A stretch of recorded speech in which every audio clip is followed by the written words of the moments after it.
Une chaise pour...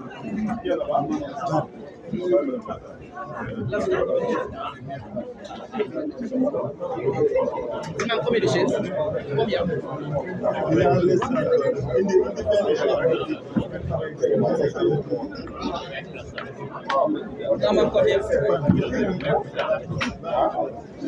C'est bon. C'est bon, hein?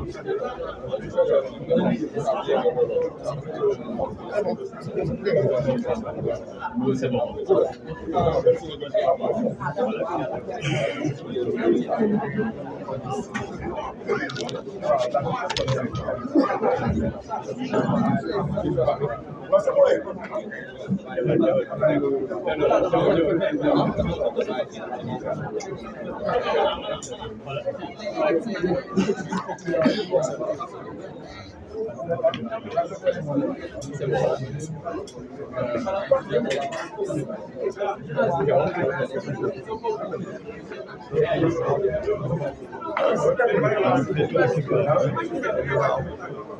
Donc, tu parles et dès qu'il fait le travail,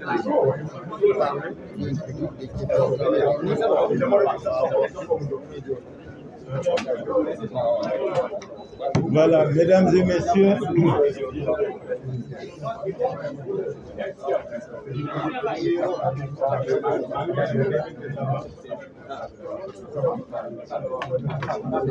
mesdames et messieurs, nous sommes très heureux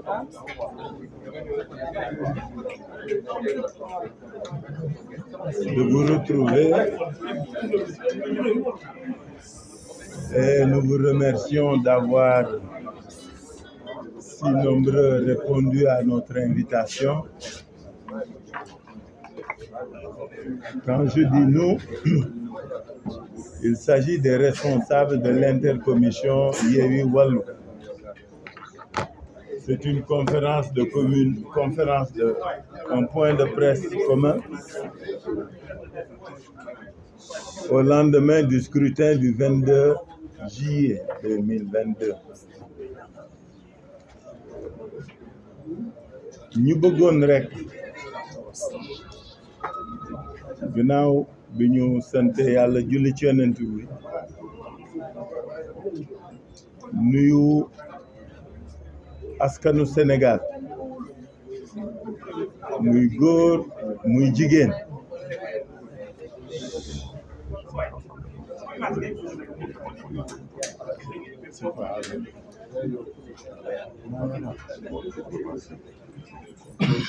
bon, excusez-moi, hein, j'ai perdu la voix depuis 3 jours. Alors donc mani dama bëggoon au nom de intercoalition Yewwi Wallu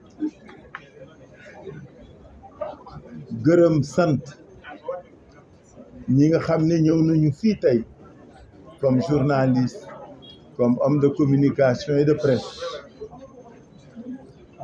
fekkee ci waxtaan wi nga xam ne moom la ñu bëgg a def ñun ak askanu Sénégal ñu di leen gërëm yéen journalistes yi ni ngeen ñëwee aussi nombreux di sant Yàlla bu baax nag bi mu ñu mayee gannaaw suñu dernier point de presse ñu tasewaat fii di waxtaan fas yéene waxtaan ak yéen ci li nga xam ne moom la ñu génn dimanche dernier ñuy fàttaliku ni bala ñoo dem ci élection yi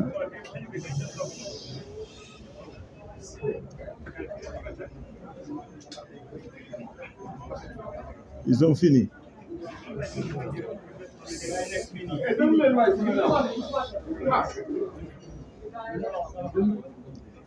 ñuy fàttali ni bala ñoo dem ci élection yi bi Sénégal di Sénégal ba léegi musuñu dugg ci élection yu jaxasoo nii yu jalgati yi fese nii yu maata yi musul nekke nii. Pour la première fois dans l'histoire politique du Sénégal dem nañu ay élection ak ay dammitu liste ak ay daggitu liste ak ay kuppati liste. Pour la première fois dans ce pays il y a eu un déni, un reniement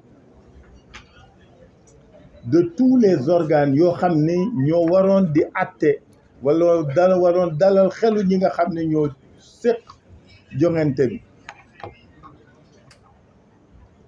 ñuy dem ci élection ay bakkan rocc ay xale perte ci seeni bakkan ay nit ay gor yu deful dara parce que dañu am seen ngëm rek dem tëdd ci kaso. Pour la première fois on a vécu une pré-campagne boo xam ne musu fee am. Contexte boobu li ko indi yéen ñëpp xam ngeen ko. Le pouvoir qu'on a en face est aux abois. Dañu jaaxle dañu jommi. Ils étaient cernés de toutes parts. xam nga saa yoo acculé une bête su sësee ci mur mbëkk ak gaañ ak rey rek la xam parce que dootul demee xel xol dong lay demee.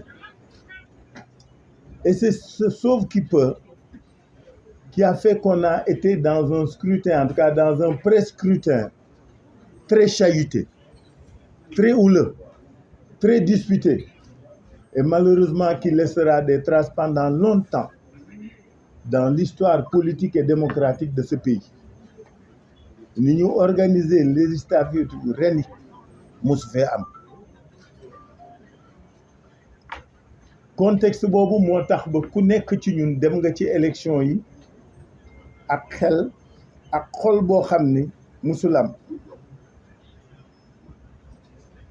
Mais yàlla may nañu parce que nag loolu mooy chance su réew mi ñu am askan woo xam ni il est capable de discernement, il est capable de responsabilité et il est capable en des moments déterminés de son évolution et de son histoire de s'assumer, de s'affirmer et pour ne pas dire de s'émanciper de toutes les contraintes et de toutes les pesanteurs yi ñuy teg ci kawam. Loolu moo am ci scrutin bii pa. Scrutin bi am aussi dans un contexte où l'opposition a compris. Parce que quand l'État a failli, parce que li marqué élection yi mooy que ni c'est l'État à travers toutes ses institutions et à travers ses organes d'exécution, c'est cet État-là qui a failli et qui est à la base de l'imbroglio et de tous les problèmes que nous avons vécus. État boobu moo ñu imposer loolu ñu jàmmaarloog moom ak xel parce que sooy xeex ak ñenn ñi nga xam ni wéeru wuñu yaakaaruñu lu dul làqatu ci ginnaaw état pour di def li ñuy def da ngay séq ak ñoom da ngay def ak leen ak ñoom ak xel. Et c'est ce que nous avons fait à travers l'opposition la plus significative de ce pays. C'est ce qui explique cette présence-ci. L'intercoalition Yewwi Wallu est une réponse politique, est un message politique, est une attitude politique d'hommes politiques responsables qui ont compris que face à la brutalité et à tous les excès, il fallait une attitude de responsable, mais une attitude intelligente. C'est ce qui a donné naissance à l'intercoalition Yewwi Wallu. Mu bett leen lool, ce fut une très grosse surprise. Mais ce fut une agréable surprise pour l'opinion nationale, qui a compris qu'on l'a comprise. Parce que li ñu mës bëgg mooy dañ ne tant que opposition bi mi ngi xiiroo mi ngi divisé wu ñoom dañuy jaaxle. Et nous avions tiré les leçons de 2012, nous avions tiré les leçons de 2017 et nous avions tiré les leçons de 2019. moo tax Yewwi Wallu doon réponse boo xam ni moo ñu waral tey la satisfaction que askanu Sénégal di dund tey. ñu dem ci élection yi xel, dem ci élection yi ak dëgërlu, dem ci élection yi ak fermeté ak engagement yu mat sëkk. Gis ngeen ni ñu defee campagne bi, parce que pré-campagne bi dund ngeen ko, ay xeex la, ay xuloo la, ay nit ñu dee la. ñi ci ñàkk seen bakkan, c'est des martyrs de la démocratie. ñoo ngi jaal seeni wéyjur, ñoo ngi jaal seeni mbokk, ñoo ngi koy jaal askan wi. ñiñ ci tëj kaso, ils furent des otages et des prisonniers politiques. ñoo ngi leen di ndokkeel parce que kaso moom léegi day yokk wante du wàññi kenn. ñi ci gaañu, parce qu'il y en a beaucoup de blessés, ñoo ngi leen di massaw. Mais lépp aurait été vain su fekkoon tey mbégte bi ñu yàlla may amul. Parce que tey nag dañuy sant yàlla, dañuy sant askanu Sénégal, parce que notre démocratie a montré sa maturité et sa capacité à s'émanciper d'un certain nombre de contraintes pour s'élever. Et c'est cette démocratie-là que nous fêtons avec la victoire de l'intercoalition Yewwi Wallu aux législatives de 2020. Parce que coow leeg wax ju bari yëpp loolu lañ doon bañ. Mais li yàlla def tey et qui est indéniable, élection yi moom ñoo ko gagné. Les interventions qui vont suivre vont vous en apporter la preuve et la démonstration. ñoo ko gagné pas parce que dañuy sos wala dañuy sooke. ñoo ko gagné parce que melu ñu ni ñenn ñi. ñun duñu sos PV, ñun duñu créer ay victoire. Nous sommes des gens responsables qui travaillons sur la base de principes, de règles, de textes, mais sur la base de faits et de preuves.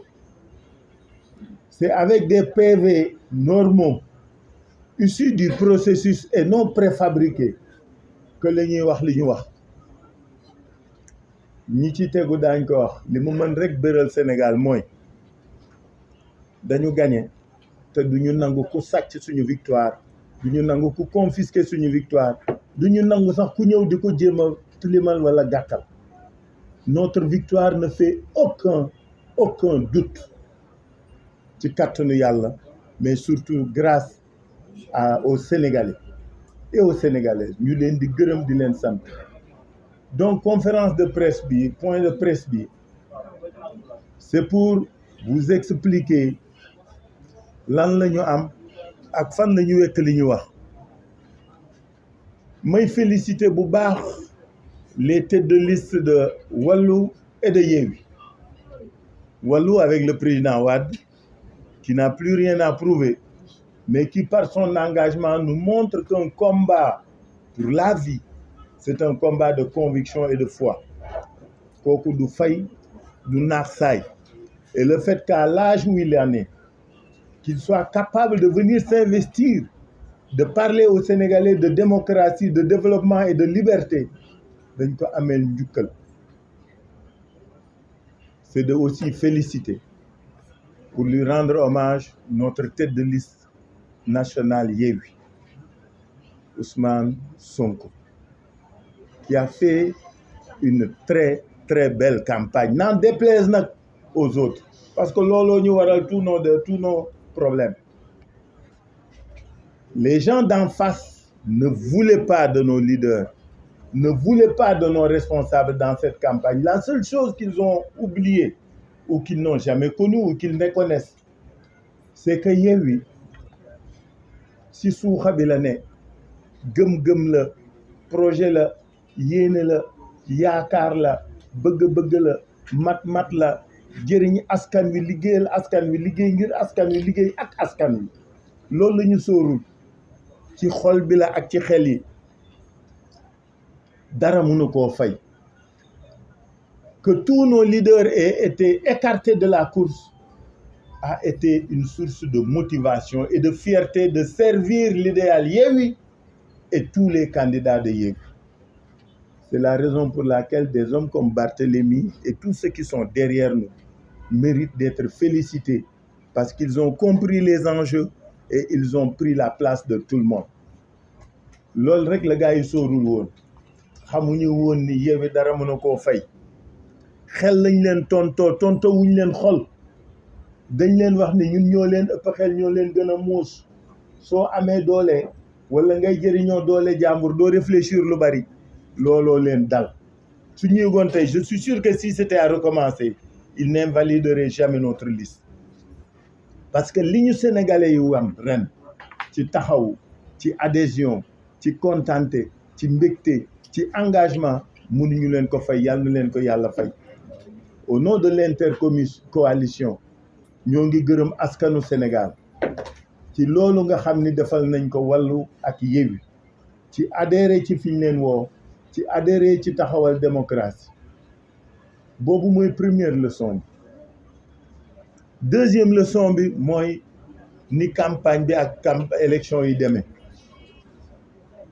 gis ngeen na mu demee rafet na lool que ce soit la campagne de Wallu que ce soit la campagne de Yewwi ce fut une adhésion populaire sans faille avec peu de moyens nag fayuñu kenn dara joxuñu kenn dara c'était massif c'était populaire c'était animé mbégte rek nga ciy jële ñetteel bi mooy dañu amoon projet demuñu ci élection yi naan nit ñi wote leen ñu ngir lii dañ ni un autre Sénégal est possible nous invitons tous les Sénégalais à venir le construire ensemble on était dans une entreprise de co-construction d'un nouveau pays d'une nouvelle nation d'un nouvel État et d'un nouveau projet économique et social qui promeut le Sénégalais et uniquement le Sénégalais et entièrement le Sénégalais looloo ñu wuutee gaañi dañu xam fi ñu jëm xam li ñu bëgg xam nañ fay demee ak kuñ fay demee ak nañ fay demee loolu moo ñu wuute moo tax dans cette campagne nous étions à l'aise xam nañ fi ñu jëm xam nañ nañ lañ fay demee ak kan lañ fay demee ak lu tax ñu dem dama bëgg rapidement rek brosser loolu pour situer li taxoon ñu demee ni ñu demee doxale nañu doxe aujourd'hui nous avons autour de cette table Lamine Thiam qui est le mandataire de la liste Wallu et Déthié qui est mandataire de la liste Yewwi ils vont vous présenter les différents résultats du ñu jalgati yoon gaa mais nag daañu leen wax li ñu am ñun te xam ko te mu wéeru ci chiffre li tax ñu ne gagné nañ ci kattanu yàlla ak adhésion wu sénégalais daañ leen wax aussi nan la tëddee daañ leen wax aussi fan la jëme après am na ñu fi toog autour de cette table et derrière moi qui pourront compléter en tant que de besoin donc damay jox parole bi Déthié mu exposer lépp su paree Lamine Thiam wax après ñi ci yokk En français, j'ai fait un mix long.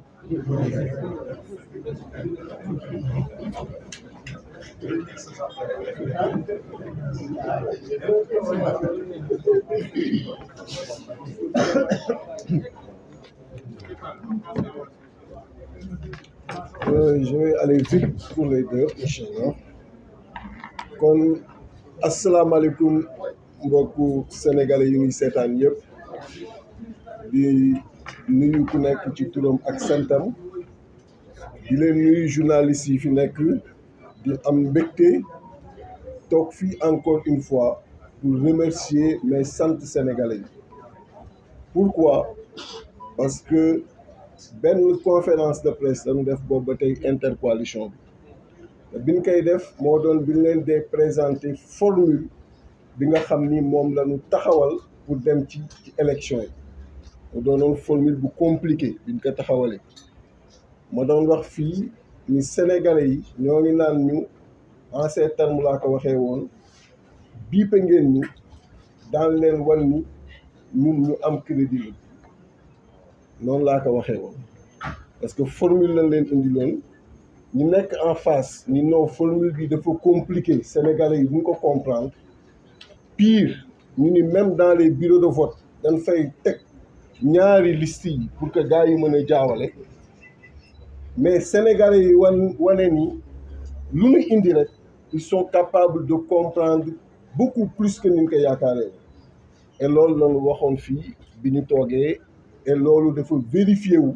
ci vote démb bi am na ay déperditions comme toute formule mais yi nga xam ni dañu nekk dans des proportions acceptables donc di gërëm Sénégalais yi ci compréhension très rapide bi ñu am ci formule bi parce que c'est une formule bu ñu xaarul woon l'État bu ko xamoon du ko bàyyi ñu jàll c'est une formule bu bees mais bu ñu comprendre rapidement di leen ci féliciter di wax nag ni gis nga président Macky Sall ak ni mu àndal danoo yàgg di am benn jëf bu ñuy def heure bu ñu xamee ni perdre nañu élection li ñuy njëkk def mooy teel a génn pour mën a jaxase xel yi seen habitude la en 2019 vous vous souvenez bi Sénégal yëpp di tëdd fii Dakar ñëpp jàppoon nañu ni Manko taxawu Sénégal moo gagné Dakar 2017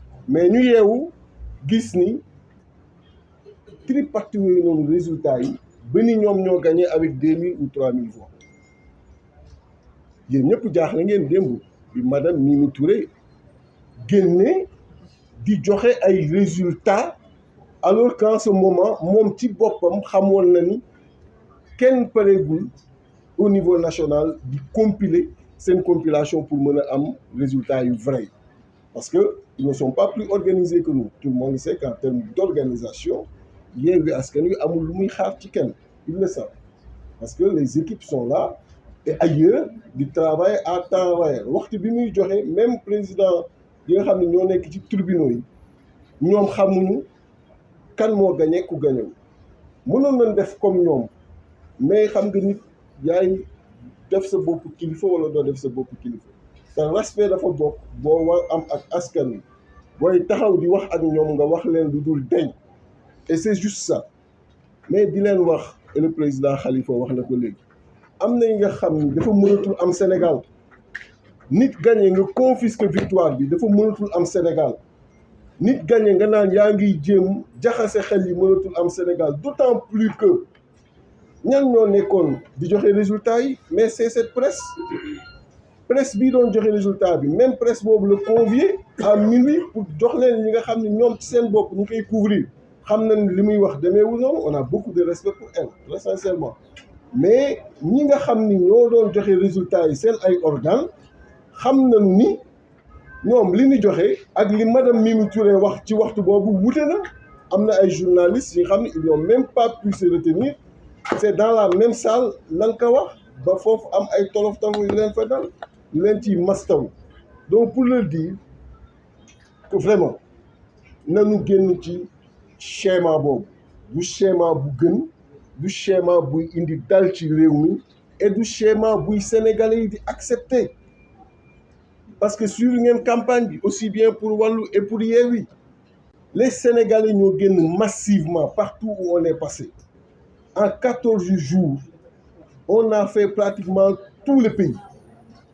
Danaka nelawuñu tooguñu et faut dem Sénégalais ay 4 heures 3 heures du matin di la xaar sous la pluie sous le soleil xam nga ñooñu tey nga bëgg confisquer li ne exprimer xel waru ko sax mën a xalaat parce que da ngay indil réew mi guute bi nga xam ne du mën a dem. Donc déjà elle a parlé de 30 départements yu mu gagné et elle a fait une précision bi nga xam ne ci loolu rek mënoon ngeen ko ci arrêté. Je rappelle que 30 départements l'ont gagné alors que c'est 46 départements. Elle l'a précisé à 2 reprises au moins. Au moins. Et quand elle parle des 30 départements qu'ils ont gagné, il y a 3 départements au diaspora. Et donc, si dans ce que tu proclames, tu mets les départements de la diaspora, dans le dénominateur, ça ne peut plus être 46. Il faut faire les 8 de la diaspora. Et le dénominateur progresserait de 46 à 54. Donc la première incohérence mathématique, c'est-à-dire que tu ne peux pas dire j'ai gagné 30, et tu 30, tu 3 diasporas, ni ça c'est 46, limitant seulement département au Sénégal, alors que tu 8 diasporas. Donc le dénominateur de 46 devient 54. Donc, elle aurait pu dire, j'ai gagné 30 sur 54, mais elle dit 30 sur 46. Manipulation. 1. Dans les 30, il y a ñëpp suivre que cité na ci Tivaouane, gis ngeen PV, cité na ci Goudomp, gis ngeen par la suite PV, cité na ci aussi Afrique du Nord, gis ngeen par la suite PV, cité na ci Sédhiou, gis ngeen par la suite PV. Donc, par respect pour elle, je vais dire le mot ici. Ok? Mais c'est pour dire que y a un petit symbole, non. Démonstration scientifique. Ni mu démé té mu wër. Moy Dakar Yewwi Askan Wi Wallu gagné nan ka ak doole. Te Dakar 7 députés. Barthélémy Diaz mi ngi toog def na liggéey bi ak équipe bu Wallu gagné nañ ko c'est ça la vie. Beneen vérité bi mooy Rufisque intercoalition bi gagné na ko ça fait 2 députés comptez avec moi. Beneen bi mooy Kër Massar intercoalition gagné na ko ça fait 2 députés. Beneen bi mooy Rufisque. Donc, Pikine, intercoalition bi gagné nako, ça fait 5 députés. Benen bi moy Guédiawaye, intercoalition bi gagné nako fofu 2 députés la. Benen bi moy Thiès, intercoalition bi gagné nako 4 députés. Benen bi moy Tivaouane, intercoalition bi gagné nako 2 députés. Benen bi moy Bignona, intercoalition bi gagné nako 2 députés la. Ziguinchor intercoalition bi gagné na 2 députés la. Oussouye intercoalition bi gagné na 1 député la. Kébémer intercoalition bi gagné na 2 députés la. Bambey intercoalition bi gagné na 2 députés la. Mbacké intercoalition bi gagné na 5 députés la.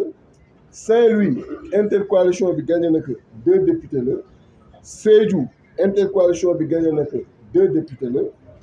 Goudomp intercoalition bi gagné na la même chose. Saraya intercoalition bi gagné na 1 député la. Europe du Sud intercoalition bi gagné na 3 députés la. ENOC Europe du Nord, de l'Ouest et du Centre intercoalition bi gagné na 3 députés la. Amérique et Océanie intercoalition bi gagné na 1 député la. Asie et Moyen-Orient intercoalition bi gagné na 1 député la. Afrique du Nord, intercoalition bi gagné na 1 député la. Afrique australe, intercoalition bi gagné na 1 député la. Boo leen totalisé ci 112 députés yi nga xam ni moo nekk seulement ci département bi 55 yi au moment où je vous parle mi ngi ci intercoalition wàllu ak Yewwi mu des yi nga xam ni décompte yaa ngi compte te PV yi génn au moment où je vous parle 55 députés sur les 112 mi ngi ci intercoalition mënuñ ci weddi dara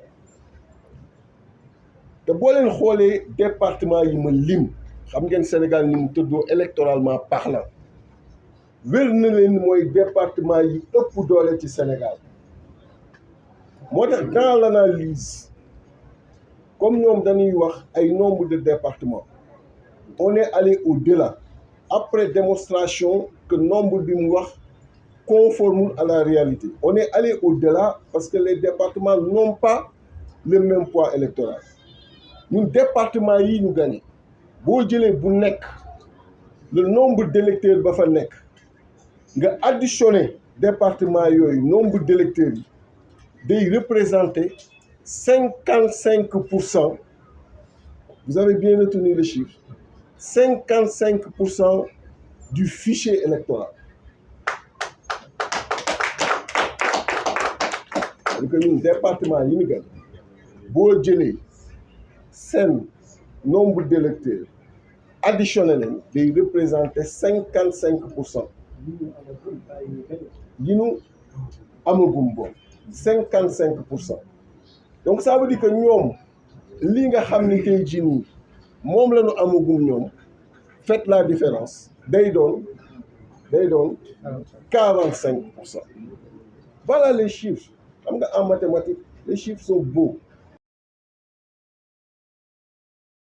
Manipulation moo tax koy gis muy wax te waxul chiffre rek xamal ne mi ngi manipuler nombre de département laa gagné 30 jóge fa dem waaye kii lii ñu def nii defuñu ko parce que mënuñu ko def et jàpp leen bu baax li ma leen di wax nii pourquoi parce que après les 112 députés yi nga xam ni moo nekk ci département yi dañu dem avec l'intercoalition la formule bi ñu teg en place discuter ak ñoom loolu très sérieusement ba wàqi leen fa wàqi yu metti dafa am 53 députés yi nga xam ni mooy la liste proportionnelle. Liste proportionnelle mooy ku nekk bu ñu jëlee suffrage bi nga am au niveau national en absolu dañuy xool en relatif lan lay tombeel c'est-à-dire que bu fekkee ñun dañoo cumuler lépp mu doon 53% ou 60% intercoalition bi loolu la ñuy jël multiplié par 53 yi mu jox lu nombre de députés yi ñuy am ci 53 yi nga xam ni mooy liste proportionnelle bu ko defee ku nekk pourcentage boobu la lay appliqué donc 53 yi des fa la jëm et lii boo leen ko xoolee ni mu tëddee ak tendance bi muy jëm ci liste proportionnelle boobu war nañ fa mën a xaar 28 députés liste proportionnelle moo tax ñu leen di dànkaaf parce que on est en train de suivre on sait que am na ay départements yi nga xam ni présentement ñoo ngi jéem a gonfler pour mën a li ñu leen wàqi ci département yi ñu jéem ko rattraper ci proportionnel yi parce que c'est à ce niveau que ça va se jouer moo tax département périphérique yi nga xam ni neen ñu mooy seen titre foncier ce qui n'est pas vrai parce que gis ngeen ci beaucoup de départements yi nekk tey jii nii au Fouta ni fa intercoalition bi ñëwee différemment de ce qui s'est passé moo tax on est en train de suivre de très près parce que la correction bi ñu bëgg def ñoom c'est à ce niveau pour mën a gonfler suffrage yooyu mu mën a ñëw ci liste nationale bi mën a rattraper ou permettre leen ñu décaler donc moo tax on est en train de suivre mais aujourd'hui projection yi à ce niveau day doon 28 au minimum faites la somme de 55 plus 28 ça vous donne combien ça vous donne un mine de 83. L'Assemblée nationale, c'est 165 députés. Quand il y a 83, donc tu as la majorité. Voilà ce qui se passe. Donc, au moment où je vous parle, l'intercoalition Yewwi Wallu a la majorité au niveau de l'Assemblée nationale. Kon jàpp leen que les Sénégalais, grâce à seen ñamba, grâce à cette haute intelligence, et ça je le dis président, la haute intelligence des Sénégalais. Moi ça m'a pas surpris parce qu'on a que dans le comprendre schéma, grâce à leur haute intelligence, ils ont renvoyé Benno Bokk Yakaar à l'opposition parlementaire à l'Assemblée nationale.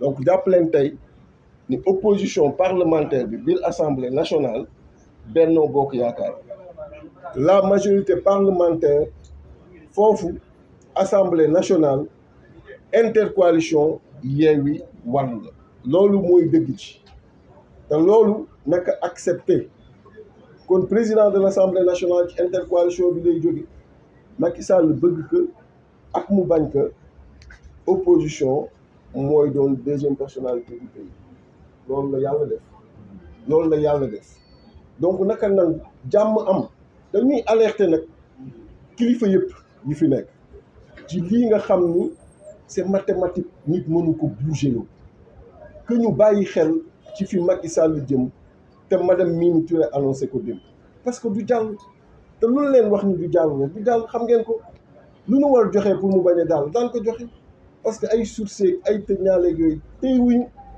askan bi moo ñu ko jaral kon nanu bàyyi lii nga xam ni askan bi dafa teel a jóg topp ñu fépp ci campagne bi xaar ñu ci nawet bi xaar ñu ci naaj bi jox ko opposition bi nanu bàyyi loolu ñu yóbbu ko assemblée nationale ñu bañ ko changer ci préfecture yi bañ ko changer ci tribunaux yi bañ ko changer conseil constitutionnel après conseil constitutionnel ñu mu jot a def comme ñoom donc nanu bàyyi li sénégalais yi bind mu demee noonu kon lii mooy li ñu leen bëggoon présenter pour résumer que en 5 minutes en français c'est pour vous dire tout simplement que madame Mimi Touré, vous l'avez suivi hier, a fait un point de presse pour revenir sur le nombre de départements gagnés par la coalition Benno Bokk Yakaar en prenant en dénominateur commun seulement le nombre de départements à l'intérieur du pays, alors que dans le décompte des départements gagnés par Benno Bokk Yakaar,